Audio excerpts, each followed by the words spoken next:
Hello बच्चों, good evening. आइए conductor की कुछ प्रॉपर्टीज़ और देखते हैं। प्रॉपर्टीज़ मैंने कंडक्टर की पहले आपसे डिस्कस की थी। एक दो प्रॉपर्टी और देख लेते हैं। अच्छी प्रॉपर्टीज़ हैं, आईआईटी के पॉइंट ऑफ व्यू से भी बढ़िया हैं। यदि किसी कंडक्टर के भीतर एक कैविटी हो और कैविटी के भीतर एक पॉइंट चार्ज रखा जाए,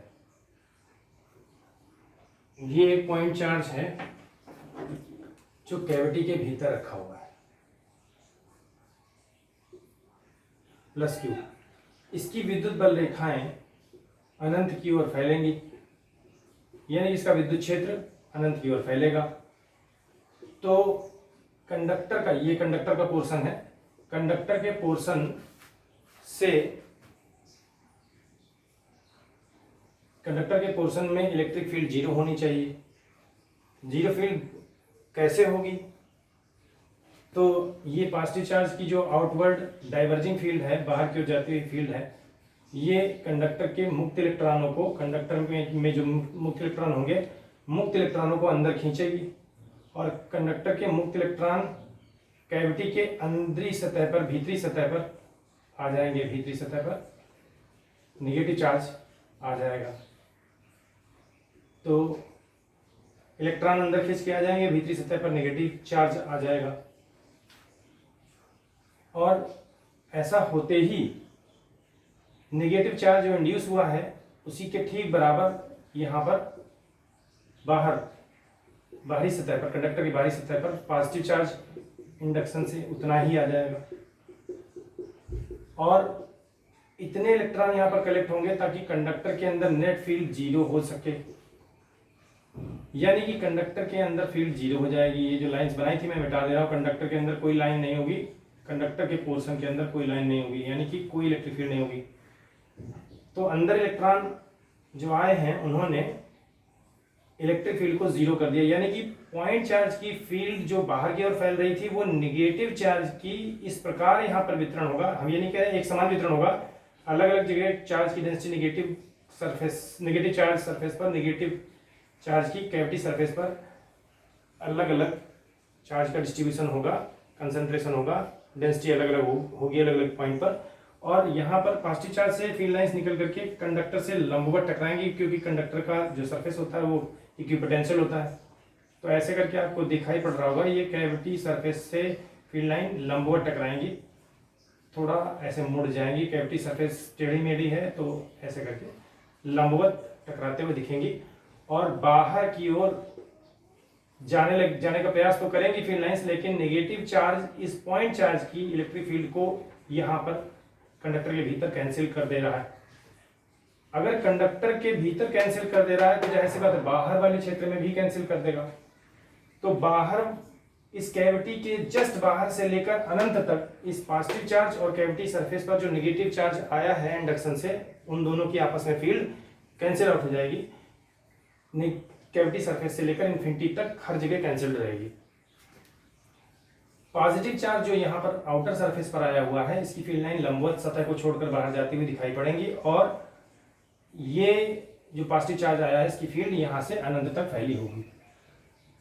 तो जो बाहर चार्ज आया हुआ है कैविटी के पर इंडक्शन की वजह से जितना नेगेटिव चार्ज आएगा उतना ही पॉजिटिव चार्ज आएगा, और जितना पॉजिटिव चार्ज आएगा इस पॉजिटिव चार्ज की फील्ड अंदर नहीं होगी, बाहर होगी इसके सतह से अनंत तक। अच्छा, अगर हम कंडक्टर के भीतरी हिस्से से, कंडक्टर के सतह के भीतर, कंडक्टर के भीतर से गुजरता हुआ एक गासियन पृष्ठ लें और गासियन पृष्ठ पर हम गास की प्रमेय लगाएं, E dot D S, close सतह पर ये गासियन पृष्ठ है, G S is equal to Q enclosed upon epsilon zero. तो आप देख रहे हैं कंडक्टर के भीतर से गुजर रहा है गासियन पृष्ठ और इलेक्ट्रिक फील्ड जीरो है, तो ये बाएं पक्ष जीरो होगा और क्यू इनक्लोज्ड का मान होगा कैविटी के भीतर रखा हुआ पॉइंट चार्ज और कैविटी की सरफेस पे अगर क्यू डैश चार्ज मान ले तो Q plus Q dash upon epsilon zero, epsilon zero को जीरो में गुणा करें यानी कि क्यू डैश का मान माइनस क्यू आ जाएगा। यानी कि गास की प्रमेय से ये सिद्ध हो रहा है, प्रूव हो रहा है कि कैविटी के सतह पर भीतरी सतह पर -q चार्ज होगा, बाहरी सतह पर +q चार्ज होगा, उतना ही पॉजिटिव होगा। इसका मतलब ये हुआ कि कैविटी के भीतरी सतह और बाहरी सतह पर बराबर चार्ज डेवलप होगा और वो अंदर रखे हुए पॉइंट चार्ज के बराबर न्यूमेरिकली बराबर होगा और कंडक्टर में नेट फील्ड 0 होगी। तो कैविटी के भीतर रखे हुए चार्ज की इलेक्ट्रिक फील्ड को कैविटी के भीतरी सतह पर इंडक्शन से उत्पन्न हुआ चार्ज इलेक्ट्रिक फील्ड इन दोनों की आपस में इलेक्ट्रिक फील्ड अनंत तक कैंसिल्ड रहती है। ये बात क्लियर हो गई होगी।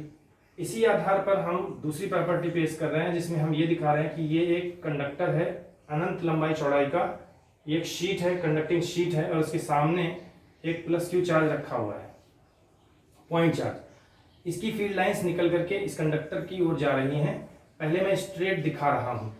अब यहाँ पर इंडक्शन से नेगेटिव चार्ज आ जाएंगे, इलेक्ट्रॉन खींच के आ जाएंगे, बाहरी सतह पर पॉजिटिव चार्ज आ जाएगा।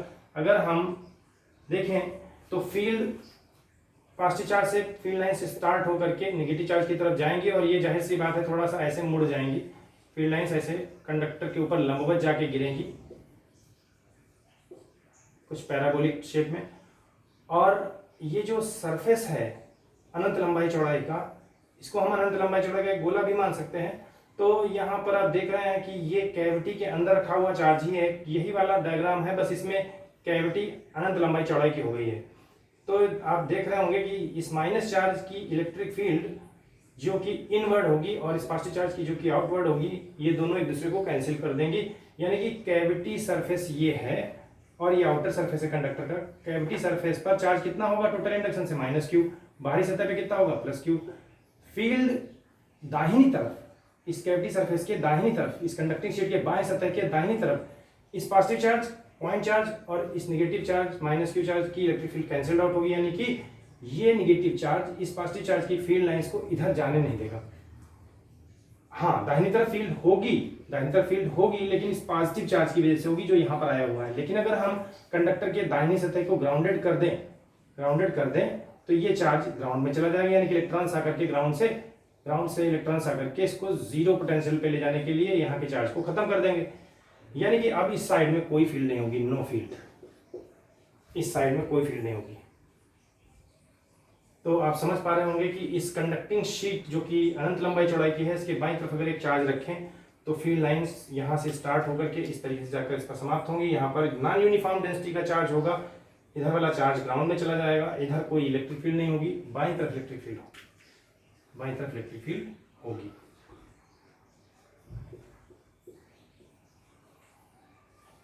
कुछ लाइन का शेप ऐसे होगा।